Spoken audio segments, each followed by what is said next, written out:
why you're not even recording yet, I don't know. This is gold. But, I am recording, actually, because... Oh, okay, cool. Because I am a good producer. You are a great producer. And, I mean, I'm three ducks in a lady costume, so, you know. I'm a very convincing animatronic. Like, the Disney Imagineering has just done amazing work. But I used to have the servos that ran Abraham Lincoln, so sometimes I will skip around a little bit, so... Like, he threw a desk across the hall in the Great Moments with Mr. Lincoln when they upgraded. What? No way. When they upgraded him, so that big giant desk, the copy of the Resolute desk, when they upgraded him in, I think, the 90s, his arm got caught underneath it, and the new servos are so powerful that he flipped that desk over. Abraham Lincoln did a table flip. Yes. That's incredible. Oh my, Taebyn, like, I'm wondering if you're strong enough to flip tables. You know, when you get your servos wrong. I am strong enough to pet a squirrel. Well, he's strong enough to flip a chair. I've seen him flip a chair at cons. So. And at FC, there was a chair. And I did things. So that's my story about that. And before we begin here, before I hear the music, Lux, I want to tell you two things. Okay. So, the Earth is 70% water, right? I think about 70%. Well, I found out... Same as me. About right, yeah. So, and I found out yesterday that it's actually 70% uncarbonated water. So we have officially proved that the Earth is flat. Ooh. No? Oh, no. I'm letting that wash over me. Okay. Here. Like, just waves of bad humor. Okay, good. I am stunned in the presence of, like, how bad of a joke that was. I'm having a major spiritual experience. I think I'm going to quit podcasting, wander into the desert, and become a monk. That sounds... and you heard it here, you first. I did it. Well, on a serious note, I found out I have a disease. It's kind of horrible. And you want to know what this disease is? It's pretty horrible. What is it? It's a disease where I cannot stop telling airport jokes, and my doctor says it's terminal. Okay,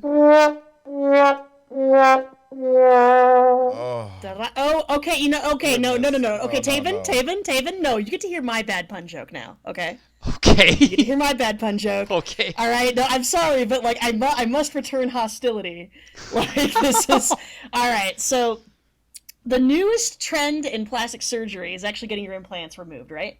It's a good thing, too, because this lady down in LA got hers out, and come find out, underneath the left side of her implant was this wadded up metallic stuff. Turns out it was, like, tape from a cassette tape. Oh, and she's like, what the heck? So she took her old doctor to sue him for malpractice. Yeah. And one of the medical assistants takes the stand, and he's like, oh, no, she knew that there was cassette tape under the implant. Now, we told her. And the judge is like, well, what do you mean? He's like, well, the doctor went into, the room when she was waking up after anesthesia, and then he pointed to her chest and said, we built this titty on rock and roll. Oh, no. Built this titty. Rayne, roll the intro music. Roll the intro music. Yeah, roll the intro. We're going to roll the intro music. Oh, my cow. This is Bearly Furcasting, featuring Taebyn and Injured Nerves audio production. Hello, welcome, Moobark Fluff, to all you furry critters in the Podiverse. I'm Rayne Raccoon, your guest producer again this week. Bearly is off on a work trip and will be back next week, we hope. With me today is that flufftastic pup, Taebyn. How are you this week, Taebyn? Well, I'm apparently fluff and flufftastic. And, so hello all you furs out there. My name is Taebyn. Oh, yeah, Rayne just said that. And I am a pup bark. And yes, this week has been really good. Just been running around doing this stuff. Petting the squirrels and the ones that will let me anyway, and there's none that do, so I guess I haven't been doing much of that. And how have you been this week, Rayne? I have been fantastic. Really busy, but fantastic. I'm getting ready to go to Sweden next week. You are. And I'm so excited for that. Does that have cheese? Possibly. They possibly do, but I think you're thinking of Switzerland. I am. Yes, that's okay. There's a lot of holes in my knowledge, you see. So I was. Do you know why the Swedish Navy has barcodes on all their ships? I do not know. Please let me know. So when they come back into port, they can Scandinavian. Oh, Mathma Chicken. That's great. That's wonderful. Anyway. So Taebyn, why don't you introduce our guest host this week? Yes, I will. Hi. Why am I doing this? Yes, all you furs, as Rayne said. Bearly's not here again. Last week he wasn't here, so my guest co-host was Renegade Kangaroo. So if you didn't get a chance to hear that episode, go ahead and check that out. And this week is the luxurious, most amazing glowy fur that you have ever seen. You all know her. You all love her. Lux Operon, how are you doing this evening, Lux? I'm doing great, and when Bearly comes back from cigarettes, I'm going to fight him to the death to remain permanent host of this show. Okay.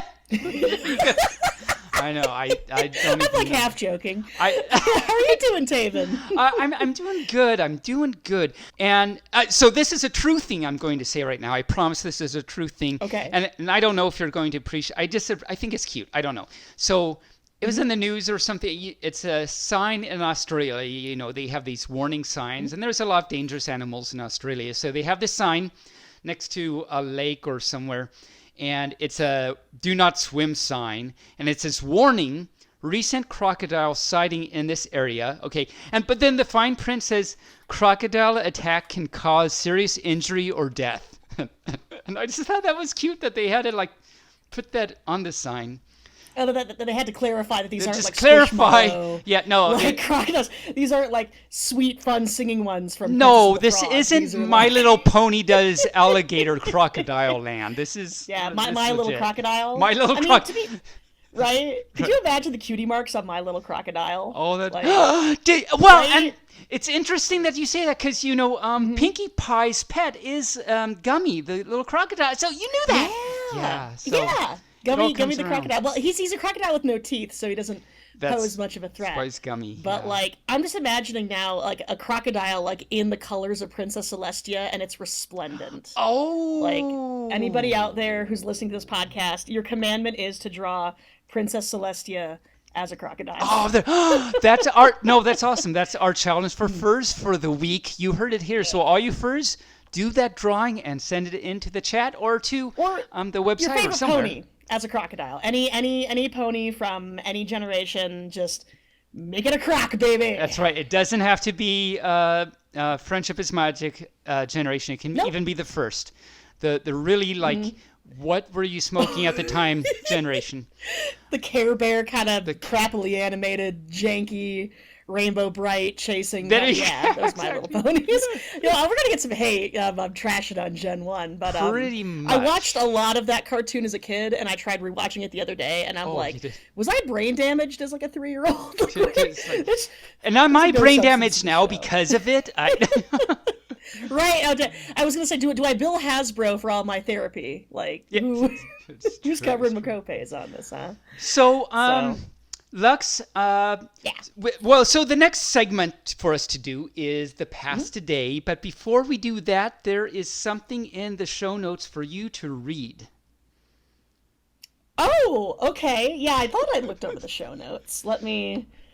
Well, this happened just today, so like an hour ago. Pizza. Hold on. Where the hell? I gotta open my email now? You guys are bending me over. What is this? Couldn't send this link to me on Telegram, Rayne. You had to. Oh no! I had to sign into my Gmail. Sorry, it's Google. Oh my god! Technical difficulties. Very everybody. old school.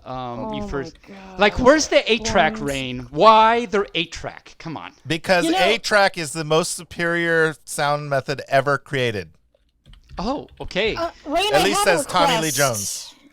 I have a request, Rayne, and that's next time that you have a link like this, rather than sending it to me email, I want you to put it in an envelope, with the correct postage, hand it off to the Pony Express, send them across the entirety of the country.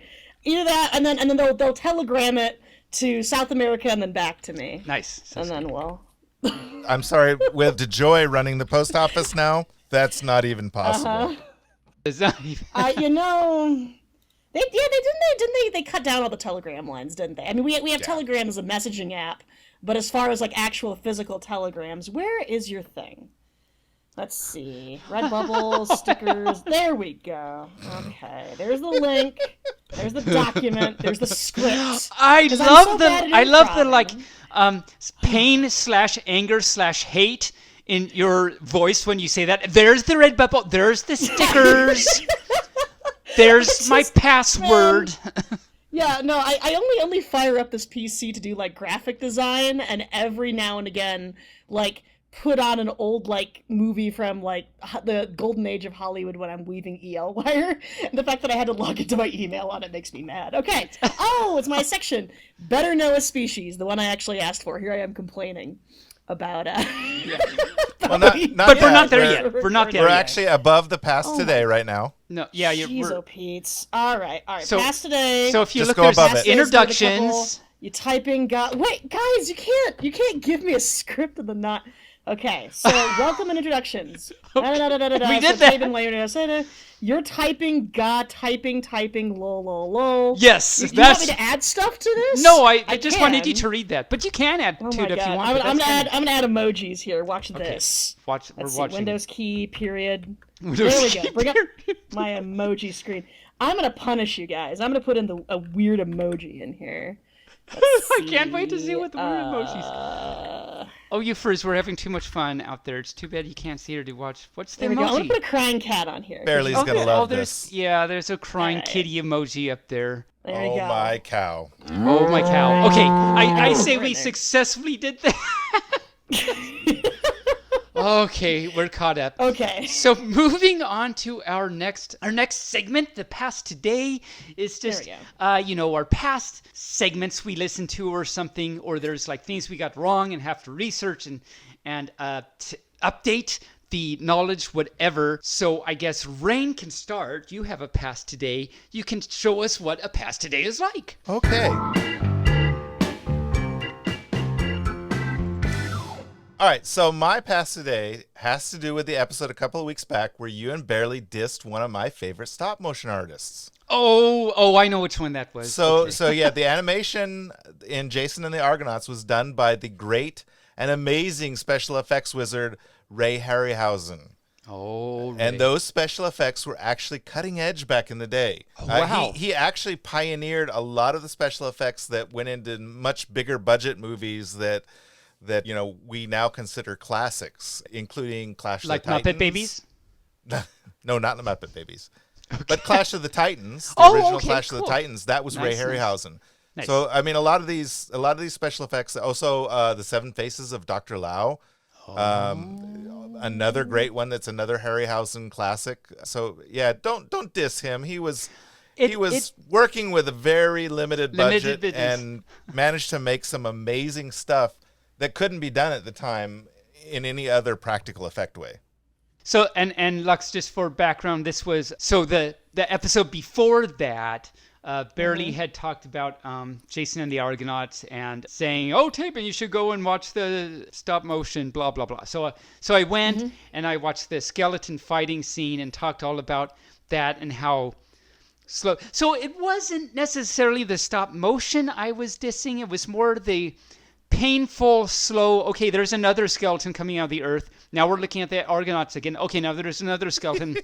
Okay, and now, oh look, there's the Argonauts again. What a surprise! Oh, I am so shocked and amazed to see another skeleton coming out, and there's like 10 of them, and then they like move forward. And anyway, that's okay. So that was that. So if you're a fan of The Evil Dead, which I know Taebyn not a big fan of because it's a scary movie. Scary movie is not good for pups. But in The Evil Dead, there's a skeleton scene where the skeletons are coming out of the grave, and that's kind of an homage to Ray Harryhausen. Oh, Sam Raimi is a big Harryhausen fan as well. nice. And Lux, Yeah, it looks. actually, in Monsters Inc., the restaurant, that eyeball guy, the Oh, name's Sully. escaping me. Sully. Yeah, So Or no, Sully goes Mike and to, Sully, yes. Yeah, Mike. Sully's I think the furry Mike, one. Mike Wazowski. Mike is the yeah, eye, there you yeah. go. Oh God, death is coming soon. So yeah, so they go. He takes his girlfriend to a restaurant, and it's called Harryhausen's because okay. also everybody at Pixar knows that like what they're standing on the shoulders of giants. And yeah, any monster movie from or fantasy movie from somewhere onward was all Ray Harryhausen, and then he inspired. I forget the name of the Japanese guy, but Rankin Bass, like all of those animated features that are just a beloved staple of like Christmas stuff here in the U.S. Also, George Lucas was inspired by Harryhausen. Yeah. Mm-hmm. And the special effects that he created for Star Wars were inspired by a lot of Harryhausen's work. He wanted to make, improve on Harryhausen's pioneering work. And the staples that are really beloved to me are the ones that actually hold the paper together. So, oh gosh, those are the best staples those are ever. The best. You can get those at Staples and Office Depot. Dun dun dun. And Office Max. No. Office Max was bought out by Office Depot. Oh. Was it? Yes, it was. They're all one big mega conglomerate now. There are so many CEUs earned. Like it. Oh, there's so much. There's Hausenness. There's Harryness. There's. Oh no. We lost Taebyn. The cowbell banished Taebyn. Well, if I'd known the cowbell was going to banish him, I would have tried that earlier. But the cowbell caused Taebyn to return to his home plane. Is that what happened? What happened? You were banished by the cowbell. The cowbell banished you, apparently. Okay. Now I know how to banish you, Taebyn. Right? You better the be nice cowbell. to me. All hail the cowbell. All hail the cowbell. Oh my cow. Oh, well, on that note, my past today is I don't have any, which is unusual. I usually always have a past today, things to say about previous episodes, but I haven't, I've been so busy I haven't been able to listen to any of our past episodes. I love listening to our past episodes because of all the little effects and stuff and magic that Rayne and Bearly do with it, but I just haven't recently. Do you have any past today? Have you listened to any? You do? I have one. Oh my God. So, I have something to add to the official transformation station. People have been asking me for this. There's already fan art online, so I'm going to go ahead and give some fan service to y'all. Crunchwrap Earl and Skylar are now going steady.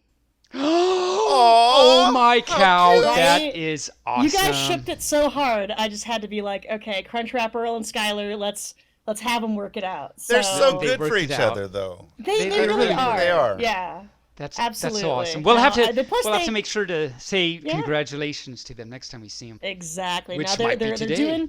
they're doing great, and as long as Crunchwrap Earl doesn't chew through the restraints, I think that relationship's gonna last. Right. a long time. There is that, but it's good to be restrained because he could get a little like that guacamole. He's got to cut down on the guacamole, but Skylar's there to help smooth that out. So that's beautiful. Mm-hmm. You first heard it here first. It's official, Skylar and Crunchwrap Earl. Congratulations, you things out there.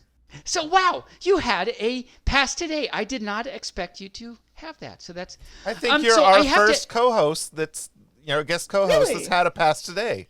Oh, yes. How many transformation stations have we recorded at this point? We are on 18, I believe. Yeah. There's rich backstory at this point, so I sort of feel like I could dip into like any. Yeah, no, the world, just because we're not recording Transformation Station does not mean that there's not things going on at Luxs. I mean, you guys blow in and there's something new happening every single time you're in, because it's like Game of Thrones, Elden Ring level story involvement. The lore is deep. And now I have to ask. You mentioned Transformation Station fan art. Is there really Transformation Station fan art? No. Okay. I'm just trying to. Oh, that's your assignment. Either a My Little Pony crocodile, if you guys want to draw ship art of Crunchwrap Earl and Skylar. I'm glad I said something. That we've got a second challenge for furs. Exactly. Awesome. No, and if you're asking for a reference for them, just close your eyes and think of like a giant Crunchwrap with a face, like a JoJo face. And then Skylar just kind of looks like he's a white guy with dreads who works at Cold Stone Creamery. There you go. There you go. Live And your when truth. when I think of Crunchwrap Earl, have you seen the South Park episode Canceled? The one No. where oh well, there's this awesome South Park episode. They're all awesome, but there's this really good one. The title of the episode is Canceled, and there's this like amazingly omnipotent interdimensional being that changes into different forms to make itself more pleasing to whatever humanoid it's dealing with, so that it's not scary, whatever. And when it's talking to the boys, it rests on, it's a taco with a face, and it walks around and it's a taco. So anyway, that's Wait a minute. No. I think I remember this. The taco poops ice cream, right? Yes. Okay. Yes. that I one. have it's been literally 15 years since I've seen that episode, but you I saw it. remember it. Nice, So. nice. So that's what I think of when I think of Crunchwrap Earl. Okay. So that brings us to Rayne. That would be our mailbag. Do we have anything in the mailbag, Taebyn? Wait, hold on, guys, we gotta sing the mail song. What are you Oh, doing? is there a mail song? Yeah. Here's the mail, it never fails. It A makes fail. me want to wag my tail. Tail. When it comes, I want to wail. Mail! Blue's Clues. Well, thank you. Yeah. Hopefully they won't sue us. Oh, psh. TM. So I have nothing in the mailbag this week. And I have nothing in the mailbag this week from any of our listeners, really, that we can post on here. What the heck? So- Oh. So we've gotten some letters of certain quality. No. We sometimes get something that's a little too spicy for on the air. A little too spicy. Yeah. So Some people using this as the soundtrack for their dates. Maybe. maybe. Some people watching Maybe. some drawing some What is even going on right Wow. now? Oh, Mike. Say no more. You guys can't see the eyebrow dance I'm doing right now. I know, right? Yeah, Oh, because look this is at an that. audio It's amazing. You podcast. should really see that. We can't show them that because All it's audio. All you first, next time you Theater of see the Lux mind. at Play a with me con, into space. See, Next- you can't, Rayne, you can't say that I got really like sexy letters, but then not talk about them. Like, come on. Like maybe Okay. is there like a Bearly Podcasting Nights? Like, is there a Patreon where there's like There 40 episodes or is. There something? is. Okay. And if any of you first want to know, all you have to do is go join Patreon. And if you get the pup level and above, you can find out about these spicy letters to Lux. Okay, yeah, To and Lux. if you go at the like guacamole anonymous level, then I'll mail you a fart in a jar. We should probably move on. I think we should move on probably. let's too. move on. Rayne, let us know Yes. what we're moving on to. So it's time for That's Just Stupid, which is a What we've been doing right now. Yeah, exactly. But there's more. We've really been doing it all this time, but now we're gonna actually do That's Just Stupid. Which is, let Lux know what this segment is So all Lux, about. this is something that Bearly just came up with recently Mm-hmm. called That's Just Stupid. And it's basically news of the stupid. A lot of it comes from Florida. I'm not gonna lie. It's a lot of it from Florida. So wait, so after each section, do we go? That's just stupid. We could. We could. haven't. We could. We haven't, but we could. Okay. So I'm going to go ahead and just get us started off here. Let me Go for it. cue up the music and everything. Are you stupid or something? Stupid is, stupid does, sir. All right, to get us started. A New Jersey woman amasses the world's largest collection of pizza-related items. So a New Jersey woman was awarded the Guinness Book of World Records title when the organization verified her collection of nearly 700 pizza-related items was the largest in the world. Talina Kupari of Kenilworth said she received the word this week from Guinness World Records, verifying that she is now the holder of the record for the largest collection of pizza-related items. Guinness Very said important, title right there. 669, which is nice, items from Kupari's collection are qualified for the record. The number was high enough to take the record from Philadelphia man Brian Dwyer, whose collection was tallied at 561 back in 2011. So there was. This isn't like people do this, apparently. People do this. this. Isn't the only person. There are more than one persons doing this, yes. Kupari posted a video on YouTube showing off her collection, which includes pizza boxes, stickers, books, towels, clothing items, toys, and kitchen utensils.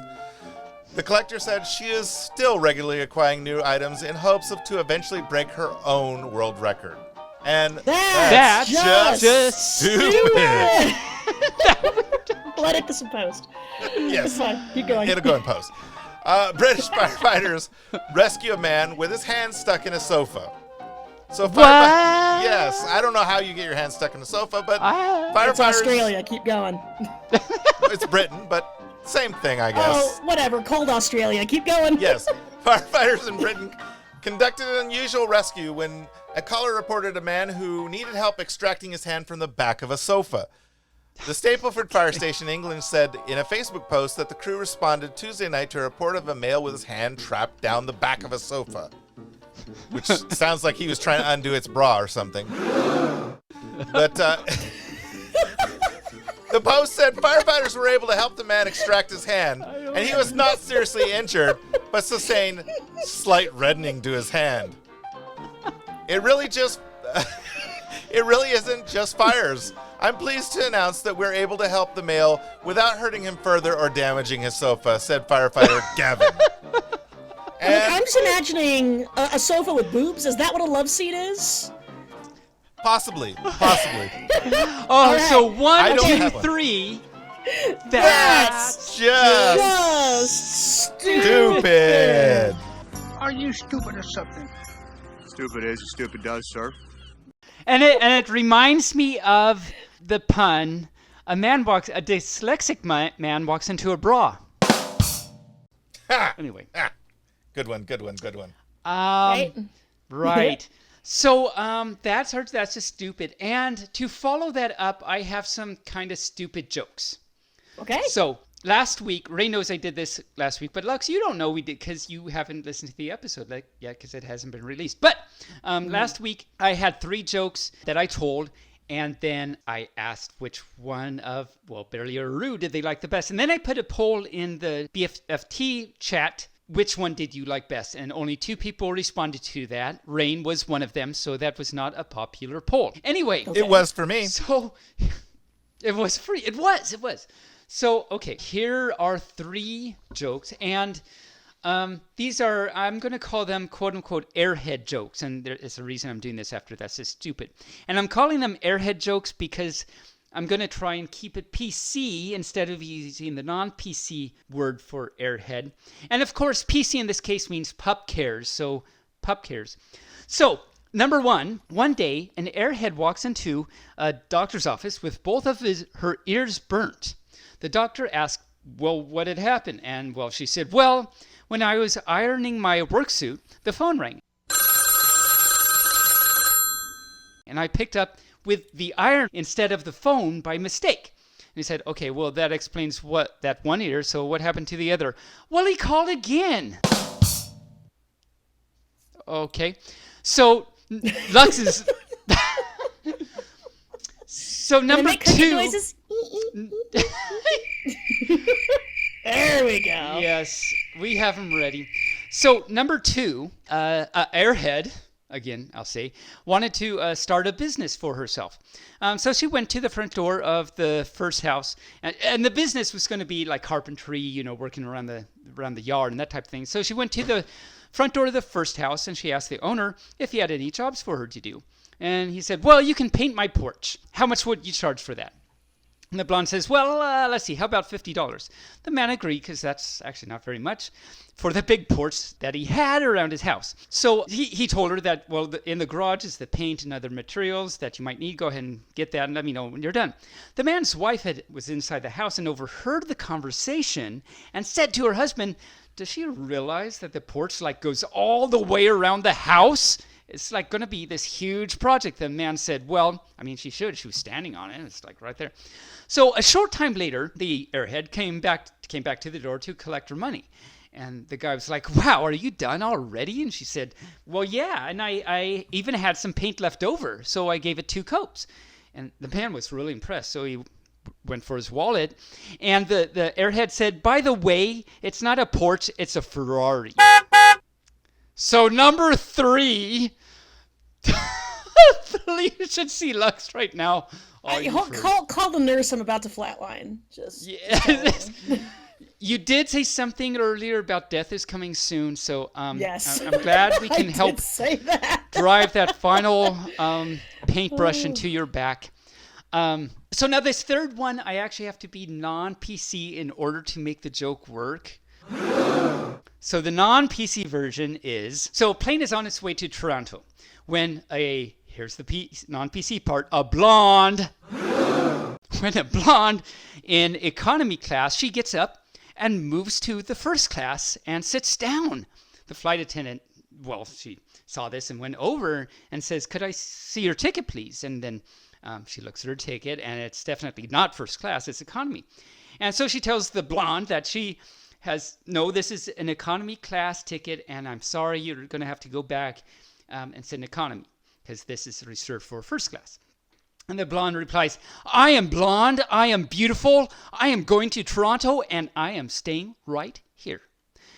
And the flight attendant, not very happy about this, goes to the cockpit and tells the pilot and the co-pilot that there is a blonde sitting in first class that doesn't belong there. She belongs in economy, and she won't go back to her seat. What should I do? The co-pilot says, "Okay, I'll take care of this." Goes back to the blonde and tries to explain that because you only paid for economy, I'm sorry, but you'll have to return to your seat in economy. And the blonde once again says, "I am blonde, I am beautiful, I am going to Toronto, and I am staying right here."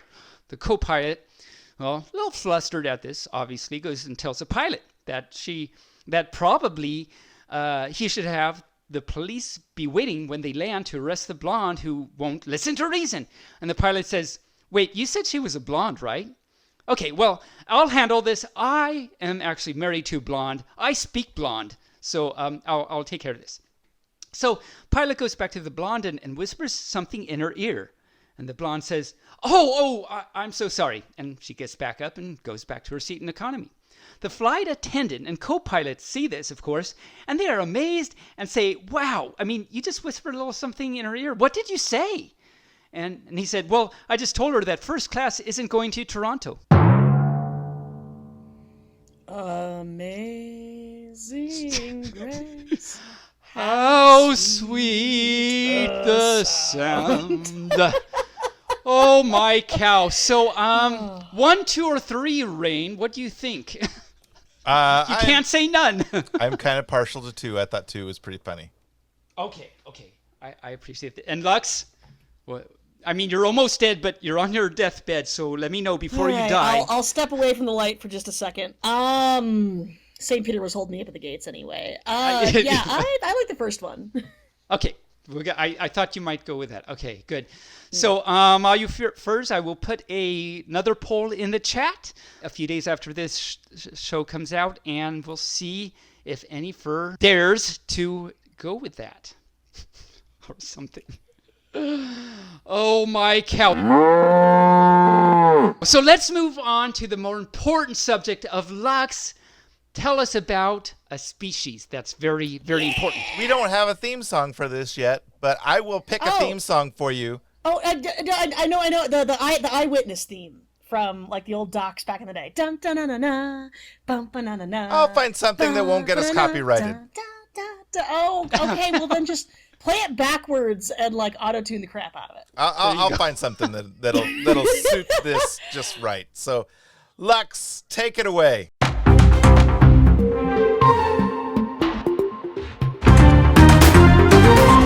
right. Well, welcome everybody to Better Know a Species. Hey, are you somebody where you're like, I want to make a new fursona, but I don't know what animal to do? Well, I got a bachelor's that is completely unemployable, but what it does mean is that I know a lot about furry animals. And so I'm here to pitch one to y'all for your consideration.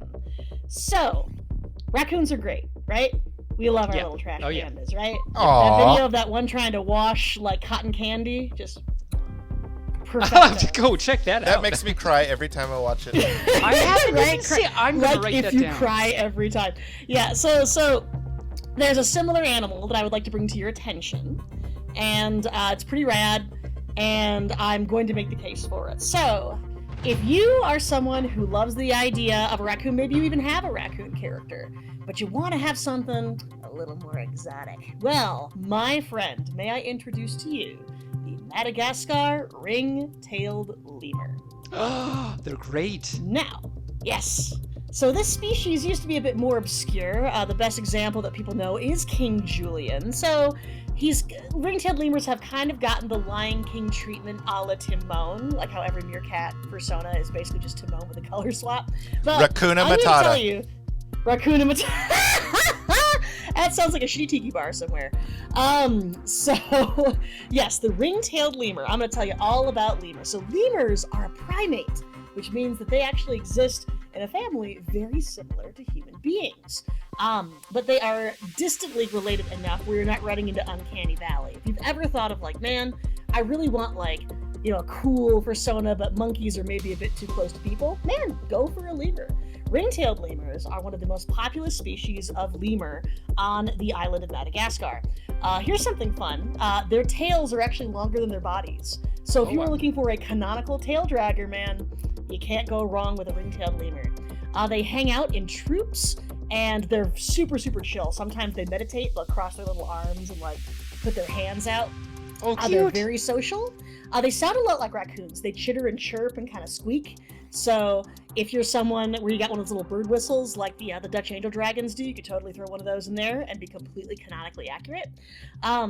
They love to harass these species of millipede specifically for their venom, and people think it's because they get a little drunk off of it, which is kind of fun. So if you like to party, can't go wrong with a ring-tailed lemur. And weirdly related to that, there was a scientist who studied lemurs here in the United States that ended up getting arrested for a bunch of really weird crimes, but he tried to blame him manufacturing Quaaludes on it being medicine for the lemurs he was studying. Okay. Oh god, gotta love the 70s. So if you're a party animal, man, it fits.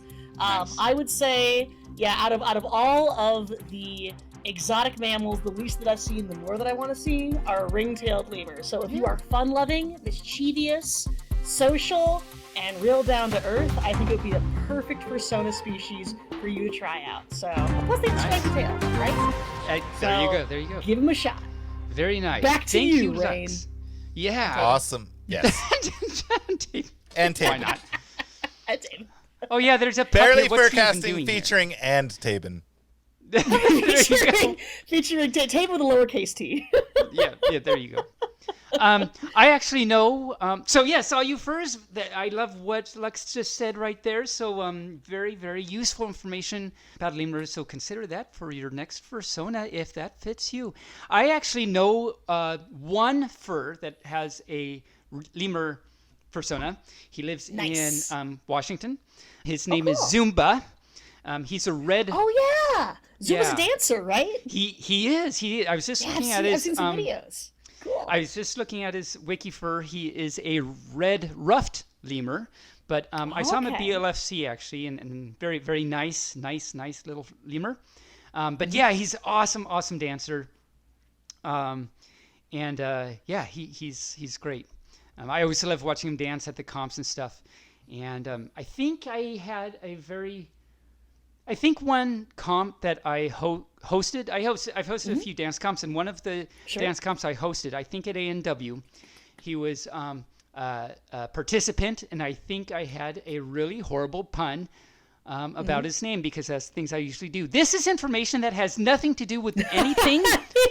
So you said A&W for a second. I thought you said A and W. Like there was a FurCon at like an A&W. Yeah, it's like I could use a root beer and a hamburger here, please, before the dance comp. So thanks. I mean, like you could have a worse place for a FurCon. Honestly, You really a giant could. You A&W definitely would could. actually rule. It would. It really would. Like classic. That would be classic. Right? Plus the bear mascot, right? Like they got a furry, like some of them have like a fiberglass bear, like right in there that you can. Oh really? With. There you go. There you go. So that brings us to So I have a little words facts type thing to say. Facts about words. What am I trying to say? I'm trying to say facts about words. Hi. You're saying words about facts about words right now. I am, and that makes no sense. So So challenge number 3, all you furs, tell me what I'm even talking about. And that's a great challenge right there. So facts about words, because words are fun. There's a difference between a literalist and a kleptomaniac. The main difference is that a literalist takes things literally, and a kleptomaniac takes things literally. Okay, so moving on. Oh, that's your flight line. Yeah, that's now your gone. flatlining. Somebody defib Lux. She's gone No, flatlining. let me go. I'm ready. I'm ready. So you heard it here first. Taebyn kills, not in the good way. And there it is. So let's move on to our next segment, which is media.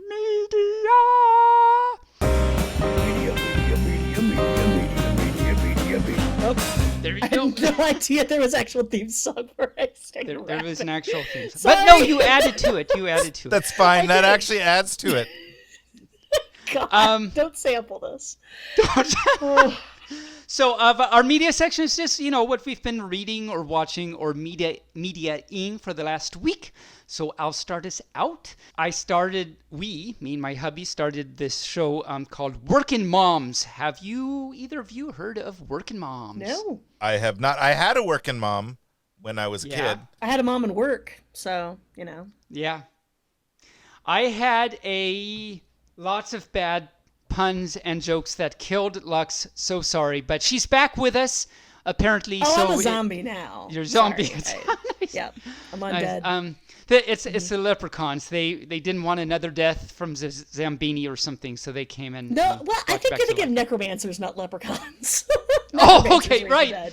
That's a good point. Necrocons. Necromancers. Both of those sound terrible. So, Workin' Moms is a show. It's actually a Canadian show from 2017. There's 6 seasons, and there's going to be a 7th. It's actually pretty good. We're only 3 episodes into the first season. It's about what it sounds like. It's about moms that just had a kid, and so they're back in the workforce and all that. It sounds bland and mediocre, but it's actually pretty good so far. So, if you have nothing else to check out, I recommend doing that. It's on Netflix. So we talked last week about how we started this show called Uncoupled. It's from 2022, so very recent. They only have 1 season. Lux, have you heard about Uncoupled? It has Neil Patrick Harris. Neil Patrick Harris, which, of course, you know who that is. I know who Neil Patrick Harris is. Yeah, and he plays a gay man that got divorced in his 40s, they weren't married, but they were together for 17 years, and he left him, and so he's in his 40s and trying to get back out there, and just, it's actually pretty good. Really good acting, too, as you would imagine. But it's pretty good. So we finished that season. There's only 8 episodes in that season. I do recommend checking it out. And we are rewatching, as I've talked about the last few episodes, rewatching 24. We're in season 2. So, Lux, here is the crucial whether or not I kill your zombie self with your answer. All right. Well, okay, so the first question won't kill you. You can lower the shotgun that you've got next to my head and just go ahead and ask. I'm just going to do it. So, have you heard of the show 24 with Kiefer Sutherland? You have. Okay. Yes. Have you seen any of 24? Little tiny bit of season 1. I don't like how you say that. What did you think of the little bit you saw? It was pretty cool. I think that it's definitely worth actually sitting down and binging. Oh, wow. You can continue your zombie self. I was a little bit scared that you said I had to stop because I hated it. It is one of those, so for all you first that haven't seen 24 yet, you can't start in the middle of a season. You can't start with just any season. You have to start with season 1, episode 1. It does take about 4 episodes. The first 4 episodes are really good, but it takes about 4 episodes to really get going. And once it does, the entire rest of the 9 seasons don't stop. So Jack Bauer, that's Kiefer Sutherland, but Jack Bauer is the most amazing human being that has ever lived. And 24 is one of the best shows on Earth. Season 1 was back in 2001, so it's a little older, but I mean, it's still around. You can get it on Netflix right now, too, as a matter of fact. But I highly recommend 24. I've seen it all before, obviously, and we're just rewatching. We're back in season 2, which is, so good. Season 2 is so good. And season 3, I know it's coming up. Season 3 is amazing with, well, no spoilers, but if you like viruses. Season 4, I believe the Chinese come into it. It's so good. Anyway, I am ranting and raving, and in case you haven't guessed, I like this show. Anyway, and by the way, well, so Lux, you probably know that it's called 24 because like each season is 24 hours long. Each episode is called 9 a.m. to 10 a.m. and 10 a.m. to and it's actually really funny because like some of these episodes got like Emmy nominations and awards and stuff, and so when you look at it on the, go to the internet and see which episode won, it's not called like Jack takes a field trip with his daughter. It's called 8 a.m. to 9 a.m. That's the episode that won the Emmy. It's kind of funny. Anyway. Right. So that's what I've been watching and doing. I'm actually in the middle of reading Ruckus's Kindred, the first of them, North. Really great book so far. I kind of stopped, and I just got to find time to continue reading. Anyway, Lux, what have you been reading or watching or whatever this week? So this week, part of the cosplay that I'm doing on TikTok involves a lot of real-world history, and so I've been kind of indulging myself, because I never stop working. I'm a workaholic, right? And I can only relax if I'm consuming something that contributes to the creative process. There you go. So... yeah, I have been brushing up on my ancient Roman history as well as my medieval history in the British Isles. And so just for a real special treat, and even though it's not terribly accurate, I still I did a rewatch of Gladiator, which is still my favorite movie of almost all time. It's really good. Love the Gladiator. For those of you who were not born before the Stone Age, like me, Gladiator is a seminal work. Russell Crowe is in it. And Hans Zimmer does the soundtrack, which he's a real famous guy in movie soundtracks, and just it's aged for all the historical dramas that I've been watching. It has aged surprisingly well. So the movie now it came out in 2000, so it is officially 22 years old, and it's funny because it came out in an era of Hollywood where a lot of people we're talking about, oh, hey, historical dramas are dead and we're not interested in whatever. And then this came out, and then I don't know if HBO's Rome came out afterwards or what the timeline is there, but pretty much the success of this film directly led to Disney finally sealing the deal on getting Pirates of the Caribbean made. And so it launched this new... It launched this new idea of, oh, wait, historical genre film is actually really good actually and cool. A thing. Yeah. And we should definitely keep making it. And I think the next I got a whole bunch of films on my docket, both classic and kind of whatever, mainly about like Roman legionnaires and stuff, just because it's fun to be inspired by it. The Eagle is currently the next thing I'm going to watch. I hear it's okay. It's about a Roman guy in Britain who's trying to honor his father's memory by finding the Legion's lost golden emblem. So it's kind of an Odyssey story. And I'm kind of stoked about it because it happens in the fall of the Roman Empire, which I think is way more interesting than the height of the Roman Empire. So there you go. So Lux, I have to know what are your thoughts on Ben-Hur? Ooh, that is like that is one of the movies that I was forced to watch in high school. That changed my life because it is such a great movie. Yeah, I mean, you can't talk about how great Gladiator is without... We were earlier talking about the shoulders of giants. Like, without Ben-Hur, there is no Gladiator. And funnily enough, they did a remake of Ben-Hur, I think, a few years ago, which was... But yeah, the OG Ben-Hur, I mean, that's a genre-defining film, right? This was also one of those films that was a major motivation for the foundation of that one org that prevents cruelty to animals, because they did kill a lot of horses in that movie. It's old Hollywood. And stuntmen. Yeah, and human beings too. Now, old Hollywood's got a body count, and I'm not going to make any comments about whether it was worth, but it is a fantastic movie. There's a lot of corny genre films that come out of that period. I mean, I hate to call Spartacus corny, but when you compare it to BenHur, because BenHur's got like the ultimate line in BenHur that I still shout to sometimes to people when I want them to work hard, which is, "We keep you alive on this ship to row. Now row and live."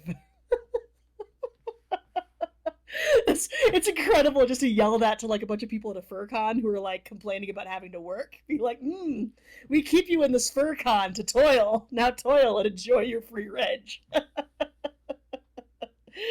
Oh, goodness me. I hope my old Hollywood voice was good enough. So It was great. Yeah, the one last piece of media that I'll talk about, which has no relation to any of the research that I'm doing, because I listen to like a zillion podcasts, and a new episode of Beef and Dairy Network just dropped, and I love this podcast so much. It's basically, you guys, I'm assuming, are sort of familiar with Welcome to Night Vale, right? I am not. Tell me. Oh, wow. So Night Vale, for people who are listening to this podcast, because again, podcast listeners, we're our own breed, but they'll know what I'm talking about, but I'll explain it to you, Rayne. So Welcome to Night Vale is kind of the OG spoken fiction podcast, and it's done in a style where it's a community radio station out in the middle of nowhere, and all kinds of weird stuff happens. So it's part Lovecraft, part Courage the Cowardly Dog, part NPR. There's all these little insets of like boring sort of like community radio stuff that's slotted in. But it's even listening to the first episode, oh geez, it had to be at least 10 years ago now. I was hooked from episode 1. So and so Beef and Dairy Network is similar, but it's less weird. Well, it gets pretty existential, but it's Monty Python flavored. The theme of the show is that it is a podcast. Yeah, it's an auxiliary podcast set in Britain that's supposed to be a companion to anybody interested in beef cattle or dairy herds, but the episodes are never about beef cattle or dairy herds. It gets really weird and zany and fun. If you guys love Transfurmation Station, you guys are gonna love Beef and Dairy Network. Also, there's a huge back catalog of it. There's like 80 episodes, so plenty for you guys to munch on. And yeah, it's Monty Python. There's lots of weird British humor in it, and it's incredible. I love it. It's on the Maximum Fun Network, which is the same network as My Brother and Me, Mission to Zix, all that good stuff. So if you are sleeping on that podcast, don't. It's a riot. Excellent. I like British. You should also check out Radio Rental. Radio Rental it's actual true stories, but told by a fictional character named Terry Carnation, played by, I'm just blanking on his name from Parks and Rec. The main guy? Ron something or other. Ron, Ron yeah. Swanson was his name, his character name, right? No, not him. Which one? Yeah. Aziz Ansari? No. Actually, wait a minute. Was it The Office or Parks and Rec? Now I'm just blanking on who it was. Yeah, I mean, I'm a huge fan of Parks and Rec, so. Terry Carnation. I'm just blanking on his name. It's okay, we're dying. Fantastic. Remember? We're all close we to are death. dying. We are dying. I'm a zombie, so it's all right. Come join me. Join me in Undeath, Rayne. I will join you in Undeath. Let go. All right. Let's go. Oh my cow. What's in your head? In your head. Rain Raccoon. Rain Raccoon. Rain Raccoon. Nice. I see what you did there. Another furry can't remember someone's name. And the silence is kind of awkward. Taebyn somehow to blame. We're gonna stop this. Rainn Wilson. I should know this name. It's Rainn Wilson from The Office. Oh, he plays. I can't believe I just blanked on my own name. But yeah, he plays. Let's get you into the CAT scan, dude. Let's figure out what's going on. Gosh, up there. I think I've been near the transformation ray way too often this season. Right. But Rainn Wilson plays Terry Carnation, who's gotcha. This creepy video rental store manager who has a secret stash of VHS tapes with his own personal, like, creepy true stories on them that he shows to only the selectest of customers, and it's fantastic. You need to listen to it. it's basically a parody of Sex Lies and Videotape then, basically, right? Yes, kind of. It is really good. It's really out there, but the stories are all creepy AF and so much fun. Okay, I'll check it out. I love podcasts like that. So speaking of creepy and fun, I hear, Lux, that you have a special transformation ray again this week. Yeah. I mean, I do, but I'm curious. How's your hubby doing? Well, he's doing fine. Okay. I'm a little scared. No time to explain. 3, 2, 1. Did it work? All right. Bark. Okay. Let's see. Oh, I did. There's a lot of feathers here. You're either you're a feather duster. No wonder why my honey likes me so much. Yeah. Oh, you're also known as the French tickler. Look at you. Taebyn, you are so fluffy. I thought you couldn't get any fluffier than you were, but you are more fluffy now than you ever were. Wonderful. Yeah, I didn't realize that you brought the transformation ray to the station this time. I didn't realize I brought the ray either. Oh, this is amazing! Yeah. So, Taebyn, what's it like being a feather duster? Very confusing. Okay. How is it confusing? Well, it's confusing because I'm looking at this sofa over here, and I'm wondering why this guy is over there with his hand stuck behind it. And I'm like, see, it's got boobs. It's not a sofa. It's a love seat. Love seat. It's a Yes. love. Established this. That's why I'm staying away from that. Okay, and then I look over here, and then I see this refrigerator with dust on it, and I am drawn to it.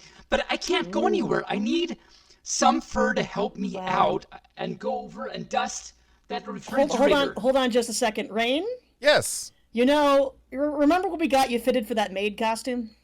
Oh, yeah. That was fun. Yeah. Go put it on. Go put it on. Okay. I'll be right back. And all right. So, Feather Duster Taebyn, looks like Rayne's going to be utilizing you. I see that you've got little feathers on you. What type of bird did those come from? I think a chicken.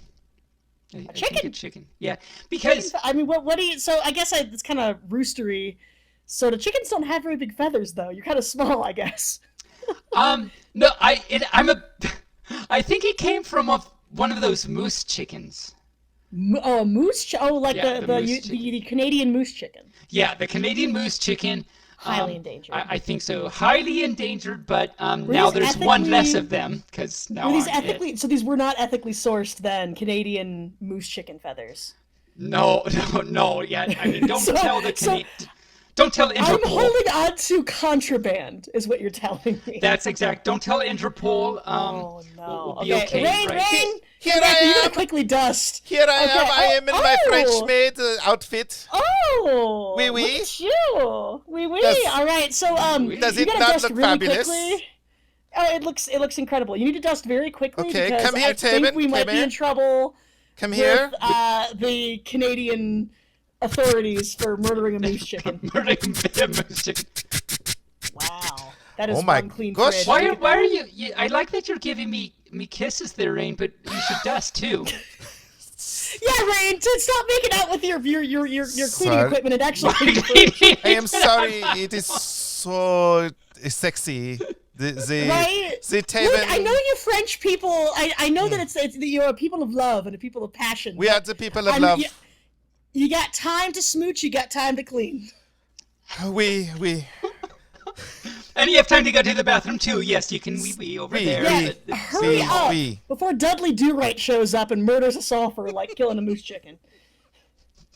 All right. Let's even The going. moose chicken is most endangered. Yeah, no, I mean they're beautiful. They grant wishes. They like trot around on rainbows. I can't believe that we killed a moose chicken to make Taebyn into like. It was I'm very. just gonna haunt It was me. essential. No, it was essential. Just remember, this was an essential part of stupidity. So there you go. We're doing it. We're doing it. I mean, And- to be fair, I mean you do know what happens. If you find a moose chicken feathers, you can make a wish. I've heard that somewhere. And I should know because I am one. Lux, There are a lot of moose feather chickens. Lux, Yeah, these chicken feathers. in addition to the transformation ray, did you happen to bring a kitten too? I hear a kitten. No, I just as being part of a zombie, my liver just goes meow now. So. Okay, nice. That's a Yeah, very no, that's useful trait. My liver's named Pumpkin, who wants to be let out on the patio, but Mommy's recording a podcast right now, and someone's upset about it. So never mind my meowing liver. We won't See, meowing your liver is such a terrible affliction. Exactly. Well, while you're cleaning, you might as well make a wish on one of those moose chicken feathers. I will make the wish that I can stop Wait, talking are you with this. Wait, hold up. Wait a minute. Are you German now?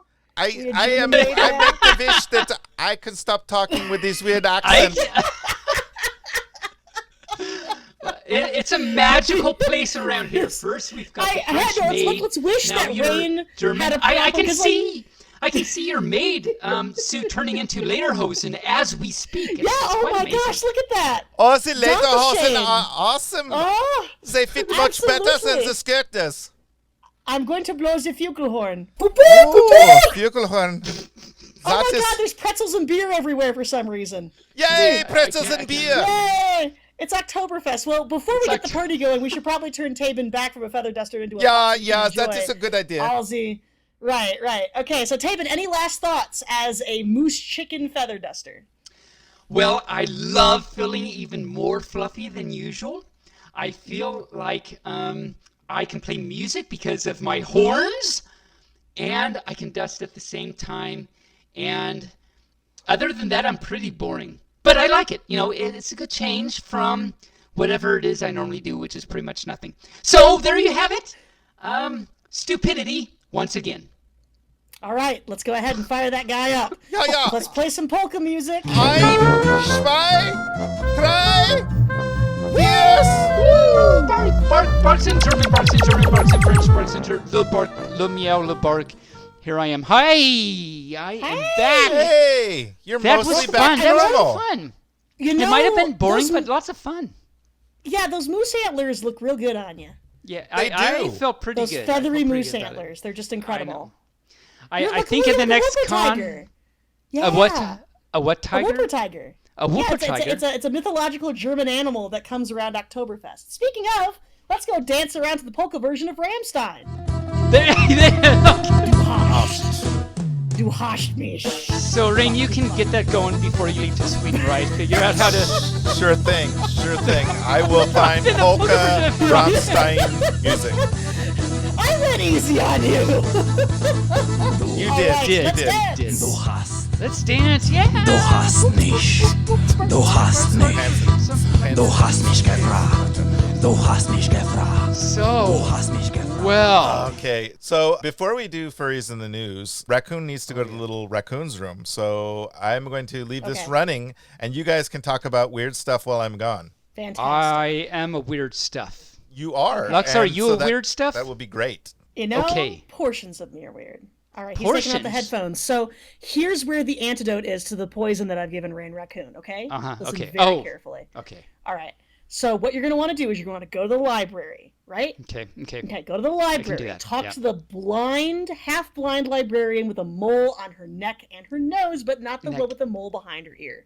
The Not one the- behind her okay. ear lies, okay? Oh, okay. Okay. All right, okay. So got it. she's going to tell you which section to go. You're going to go upstairs in the library. You're going to go Okay. left, then right, then left, then left, then right, then left, then right, right, left, right, left, right, left. And okay? I Exactly got that it. order. You will Exactly. come up to the alternative religions section. You are Okay. going to remove the third book on the second shelf Third, with the blue cover. second and third Yes. shelf. I'm not going to repeat myself. So Oh. this book is going to have gold inlay, and there'll be 2 pages that are dog-eared. When you remove Doggy. that book, a secret door is going to open up inside the library. You're going to go Okay. inside of that secret door, Inside. down the spiral staircase. Keep going, keep going, keep going. You're going down the spiral staircase. You will arrive in a cave. Good. I can do that. There is Oh. a underground river, and there is a boat. You need to get into the boat. The boat. The ferryman will ask you for money. The for ferryman? toll. Now, the ferryman. Oh, So the ferryman. you Okay, can't- that makes more he sense. only accepts payment in those Bored Ape Yacht Club NFTs. because he's an idiot and changed all of his money into pretend internet crypto, pictures. yeah, okay. I'm handing you right now a badly photocopied versions of Seth Green. Now that you have that in your hand, you technically own it. Congratulations on making $40,000. Okay, Wow, you're going to get woohoo! in the boat, Okay. and we Okay. are going to sail. You're going to sail down this underground river, right? You're going to keep going, you're going to keep going. There's bats. Bats. Avoid Oh, the bats, avoid the bats, avoid the bats, avoid the bats. Avoid the And bats. you're going to emerge from this underground river Okay. into Brigadoon, right? This Oh, is the nice, lost- nice. Okay. Yeah, the lost legendary city. So when you go to Brigadoon, find the old ones, you give the antidote. Okay, he's back. You got all that? And I go left, right, and then I got it. Yes, Rayne, you're gonna be so okay. You're okay. Hey, Hi. Rayne, you are gonna be Everything's great. gonna be all right. Everything's Everything's gonna be gonna be okay. just What fine. happened? You're gonna Don't be, worry. Taebyn's got this. When You're gonna when be- your you're gonna- right you're gonna be arm all right. starts being paralyzed, don't worry. Everything's gonna be okay. Then you're Oh, I mean nothing. I mean, Hush. you're gonna be okay. Everything's fine. He's gonna be Everything's fine. fine. Everything's fine. Dude, Taebyn's in control. Okay. Oh, okay. I am then in I'm, control. I am He's 100% gonna be fine. comforted. Okay. All right. Good. I knew Fantastic. it would work out okay. Well, Everything's great. we talked while you were gone. We talked about just like fluff and like New York steak and Yeah. everything, the normal stuff. So everything's Like fine. how Scientology owns Neopets now. It's weird. Right? Yeah, it's really weird. they? That was crazy, right? Wow. Yeah, they do. They actually do. The Church of Scientology has partial ownership of Neopets.com. That's make this very stuff up. interesting to know. That's- yeah. Truth is stranger than fiction. I couldn't write this stuff, right? Sometimes truth. Did you know that's a song by Bad Religion? Oh. And it's their self-entitled album. Well, it's the album is titled "Stranger Than Fiction," and it's a really, really good album. So all you furs, I mean, this is. I don't know why. I'm only a pup. I'm only like 6 years old or something, so I don't even know how you know all this. I listen to old school stuff. So Bad Religion is this really great old school punk band. They have really good stuff, and well, I like their first few albums actually. Their later albums aren't as good, I don't think. But that's just me. Anyway, they have an album, and the one I've heard the most is their album called Stranger Than Fiction. It's the album that has 21st Century Digital Boy on it. Because I'm a 21st century digital boy. I don't know how to live, but I got a lot of toys. My mama is something metrosexual, I think. What My are you daddy's saying about got- my mother? Be very careful. I love her. She's wonderful. Great. Yeah, don't you talk about my mama. Right? I pay the poor fool that don't give me pets. Anyway, All right. so Anyway. where are we now, Rayne? Speaking of stupid, and actually, Lux, you actually know about this thing I do here that is extremely, extremely stupid. There's a lot of stupidity in this show right now. Yeah. And but you know about this it's thing full that of I it. do. It's Yeah. full of it, but it's fun stupidity Yay. for the most part. So, Lux, Huh? what would you describe Taebyn's Furries in the News intro as? What does it call to mind to you? Okay, so go ahead and close your eyes, and I want you Okay. to imagine the depths of the ocean. Okay. Beautiful, black, deep, and endless. And then off from nowhere, a forlorn call. It's a humpback whale? No. It's a giant Taebyn swimming through the sea, calling out to his species. That's actually quite beautiful and relaxing. It is. It is. I wish that were true, but yes, it is. I remember one time. I remember one time you said I sing it. It's like okay, that's one way to describe it too, is I sing it. Yeah. I like the Taebyn whale thingy that you just did better. The Taebyn whale. Taebyn. We've come up with moose chickens and now Taebyn whales. The Taebyn All right, well. It's a looking whale of forward a to the tail. Taebyn whale song.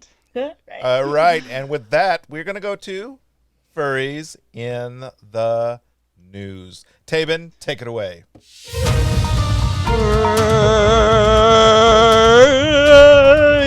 These are they are in the You can really hear that beautiful majestic place sound. on the earth.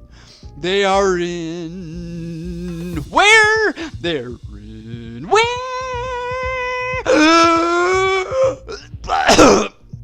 They are in. I'm dying here. Oh, I'm gonna join you soon, Lux, I swear. They are in the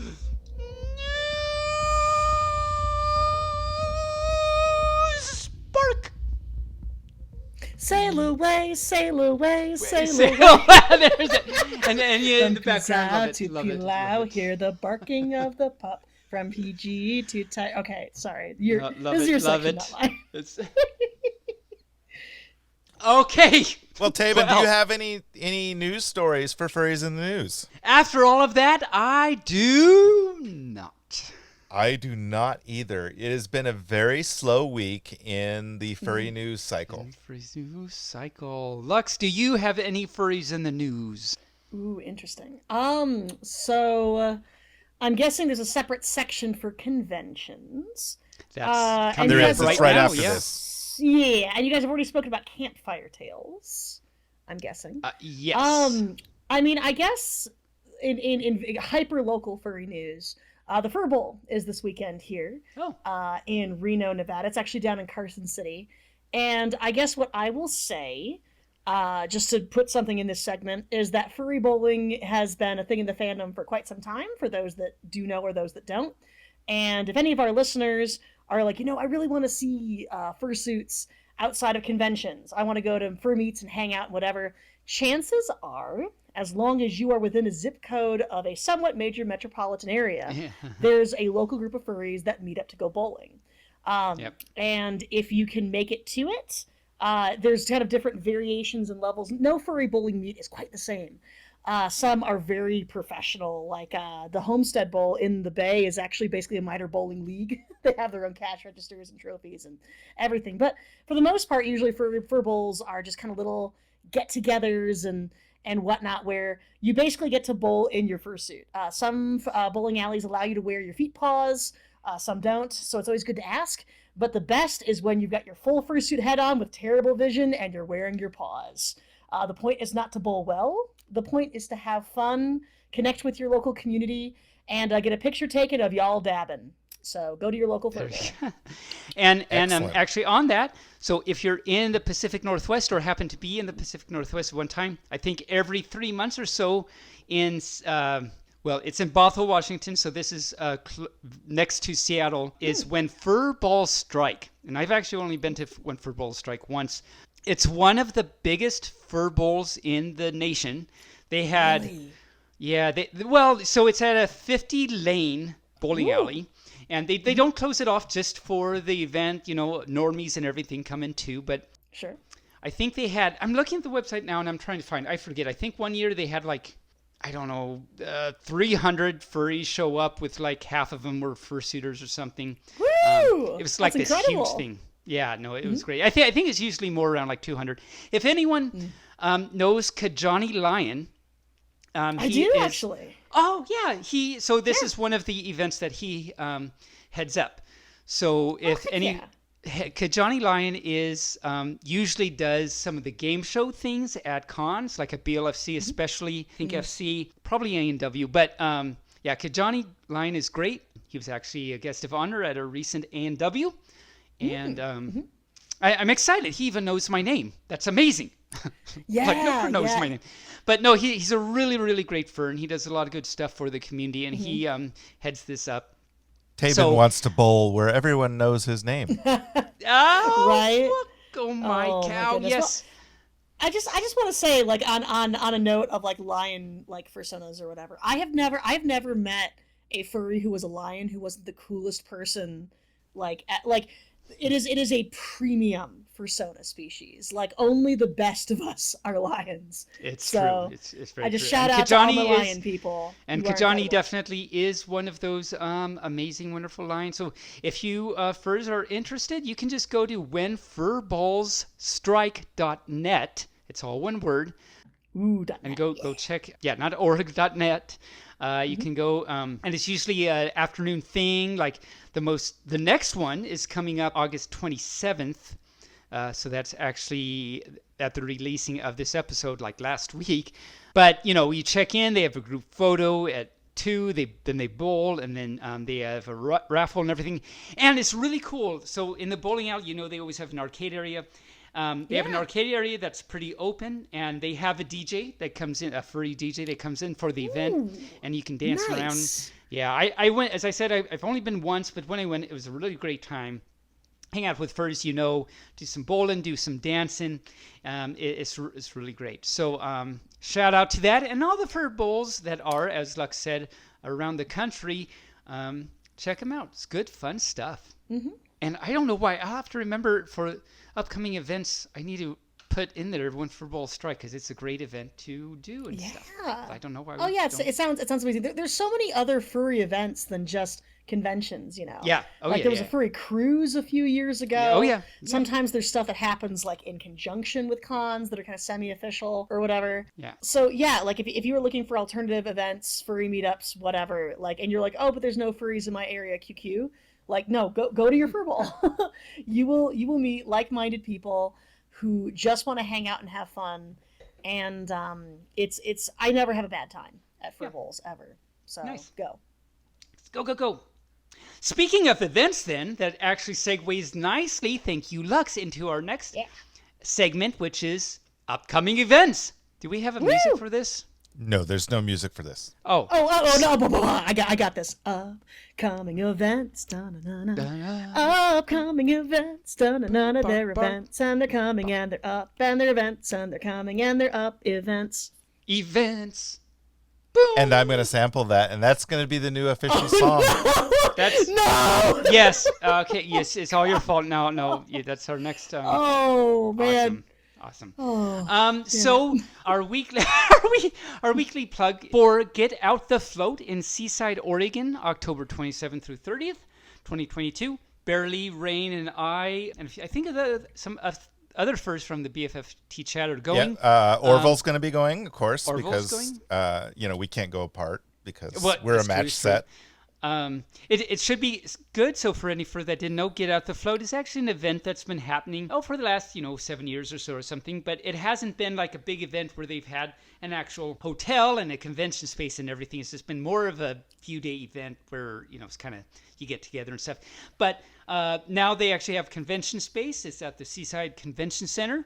And the hotel is a few blocks away. There's also a hotel right across the street, but Event Hotel is a few blocks down. Should be a lot of fun. It's not the typical con. There's not like panels every day, but there's a lot of floaties.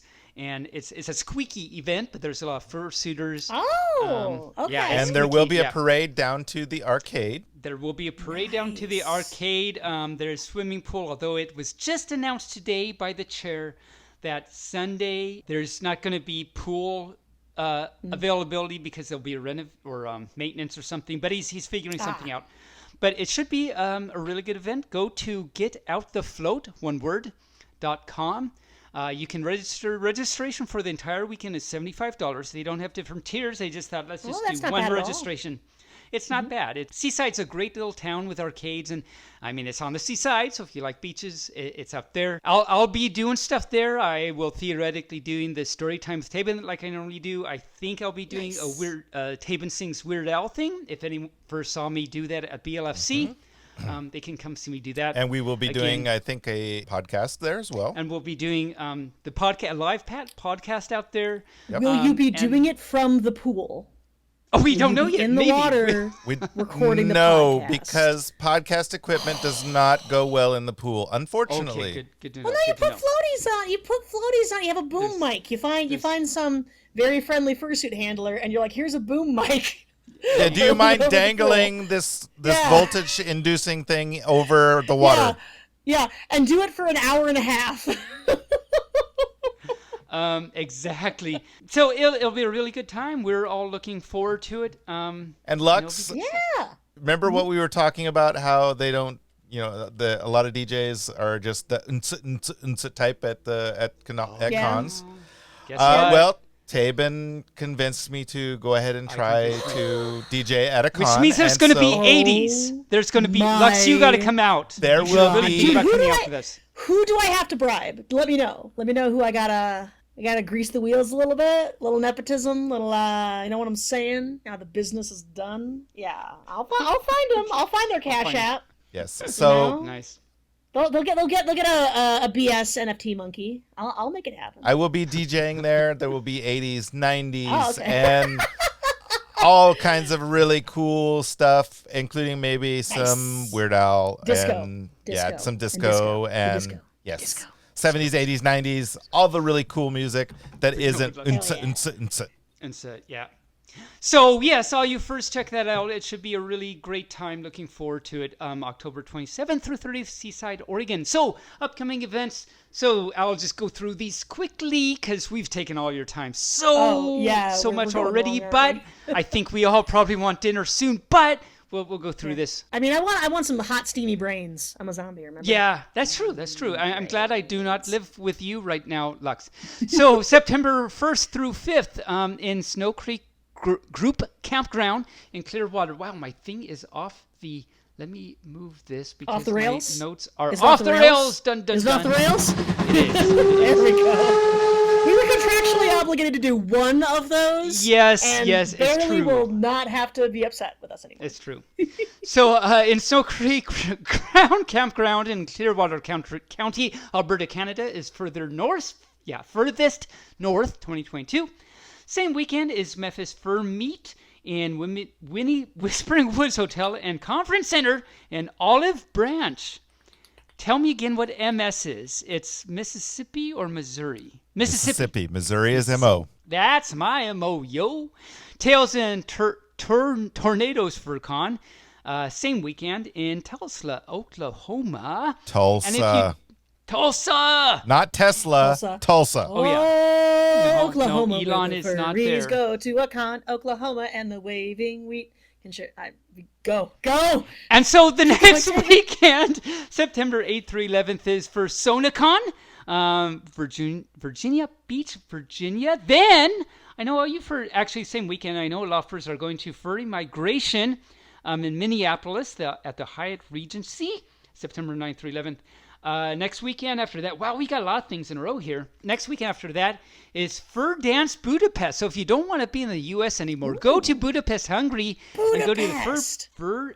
Don't be pest. Go to Budapest. Yeah. Don't pester Buddha. Go to Budapest. Exactly. See, the same weekend is Furry Takeover in Fontana Dam, North Carolina. Philly Fur, September 24th. The Elements of Centris, Quezon City, Philippines. So it's this thing in, I don't even know what's going on there, but go to it if you're in the Philippines. And cool. The last weekend, September 29th through October 2nd, is Rügen FurCon in Binz, Germany. And so if you're in Germany that weekend, you can go to that. And that is upcoming events. Moo. That was upcoming events. Bark. Okay, I think, so Rayne sampled that, and that'll be the end of the upcoming events. I've got it on lock. Oh, shit! No! This is You what did happens this to when yourself. you're co-hosting. I did. You did this to yourself. I messed up and showed up, so... You messed up and showed up. But, so the next segment is, I'm going to talk about math. And Lux, I'd asked you for a suggestion, and I'm going to do it. Okay. I'm going to talk about astronomical units, which is actually pretty interesting, it turns out. I learned a lot of things myself. So,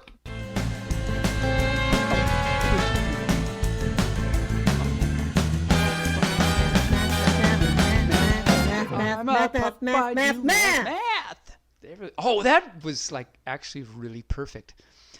Okay. So space, the final cow. You know, it's like really big. It's a really big cow. And we have other units to describe the distances in space. This is similar to how instead of saying 5,280 feet, we just say 1 mile. And it helps us kind of compare different distances and everything pretty simply. So the quote-unquote basic unit that in the realms we're talking about here is an quote-unquote astronomical unit, or an AU. So AU, how you doing? AU. Namaste. AU, you going somewhere? Namaste. So 1 AU is the distance from the sun to the Earth's orbit, and that's about 93 million miles. So it's easier to say 1 AU than 93 million miles. The distance from the sun to Saturn's orbit is 886 million miles, which is 9.5 AU, but it's much easier to talk about like 9.5 AU than 1 AU. So that's also being able to talk about these relative sizes instead of saying 880 million, whatever, just saying 1 as 9.5. It gives us a better idea, helps us grasp better the idea of proportions and comparing the distances. So, for example, the fact that the distance from the sun to Saturn's orbit is 9.5 AUs means that the distance from the sun to Saturn's orbit is 9.5 times that of the sun to the Earth. So that kind of puts it in perspective a little better. Yeah. Relative ratios. It's relative ratios. It really helps out, definitely. Similarly, AUs make it easier to see that Jupiter orbits 5 times further from the sun than that of the Earth, and also that the Saturn is twice as far away from the sun as Jupiter. So it kind of helps put things into perspective. You know, like if you look at a planetary map, it looks like all the planets are like equally spaced and close together. But actually, if you think in terms of AUs, you can actually get a better idea about how those spaces are. Now, of course, distances can be bigger than AUs. Such as when you're thinking about thinking about interstellar distances. And so by this, I mean distances between star and planetary systems. So, for example, 1 light year is the distance that a photon of light travels in 1 year. And that's about 6 trillion miles. That's also 9 trillion kilometers for those of you first said like kilometers. And that is equal to, so 1 light year is 63,000 AUs.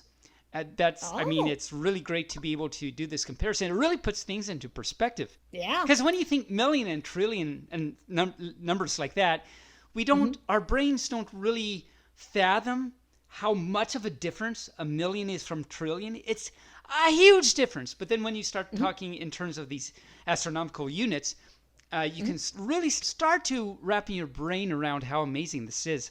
So light year is the distance a photon takes to travel 1 year. Another way to think about that is a light year is how far you would travel if you could travel at the speed of light. And of course, as far as we know, we can't do that. But if you could, just to put it in perspective, that's one way to think about what a light year is. For example, you might have heard of the star system Alpha Centauri. I said that wrong, but you know what I'm talking about. And Alpha Centauri is the closest star system to ours, which is, long story short, basically the Milky Way. This gets into like planetary systems versus solar systems and all that stuff, so I won't get into that now. But so Alpha Centauri is 4.3 light years away from us. That's 25 trillion miles.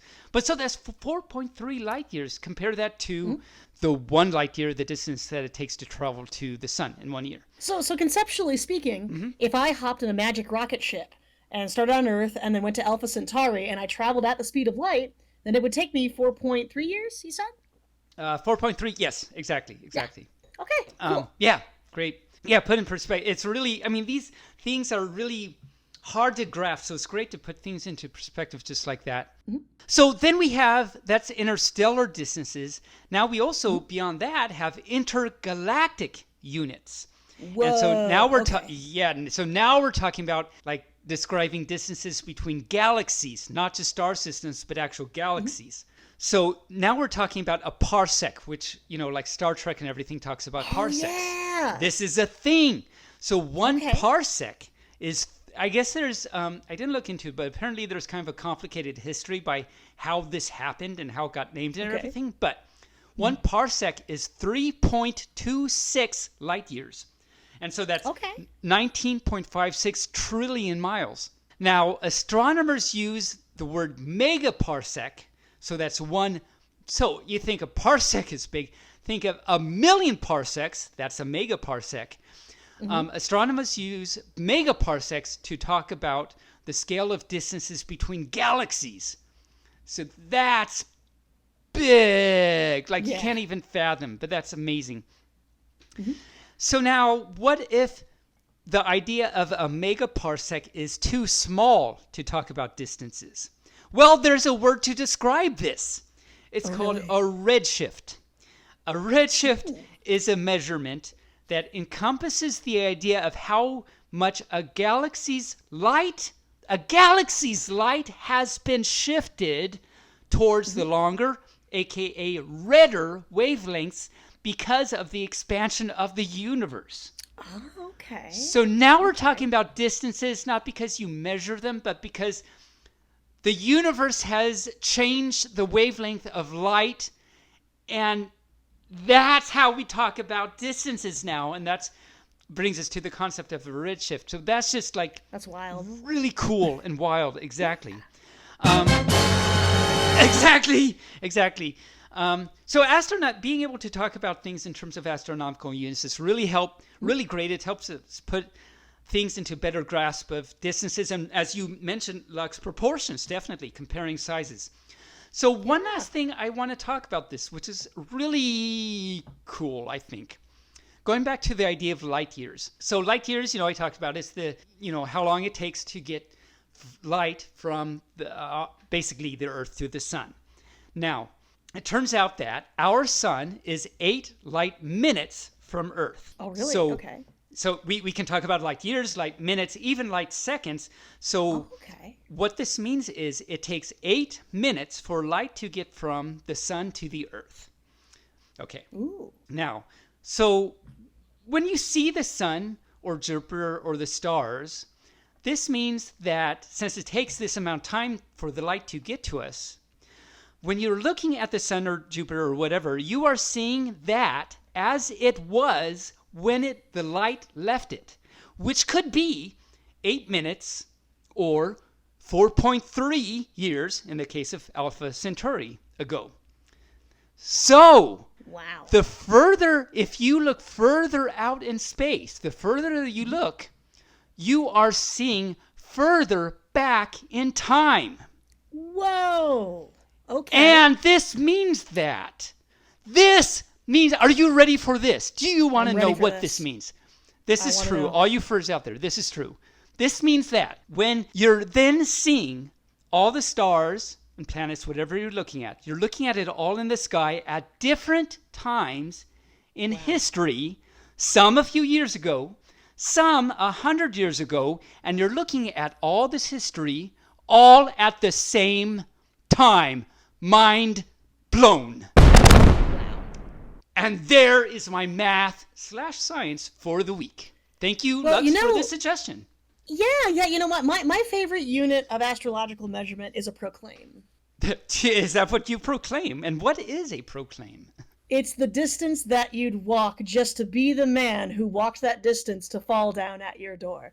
Da da da da da da da da da da da da da. Yeah. Da da da.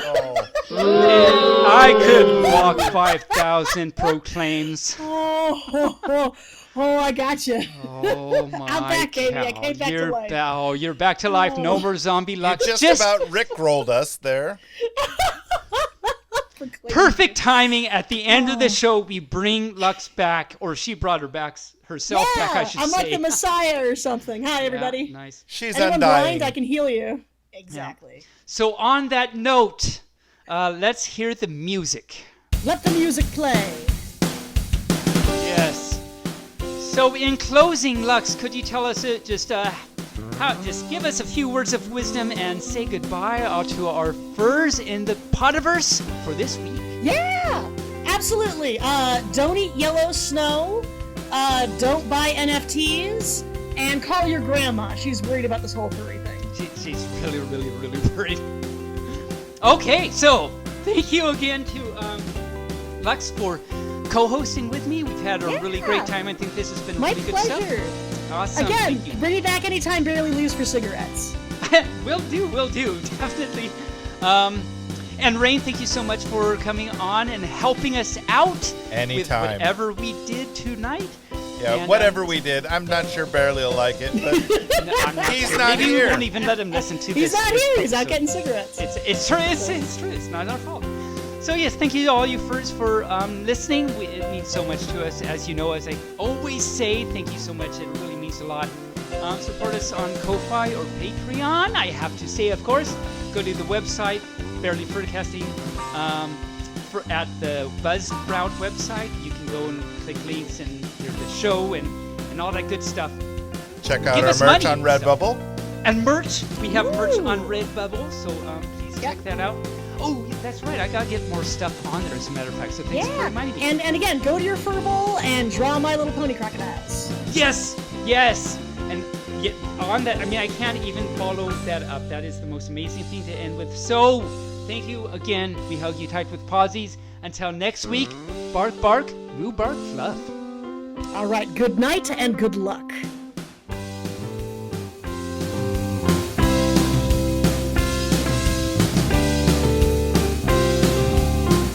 Bearly Furcasting is an Injured Nerve studio production and is found on all major podcast platforms or can be heard directly at bearlyfurcasting.com.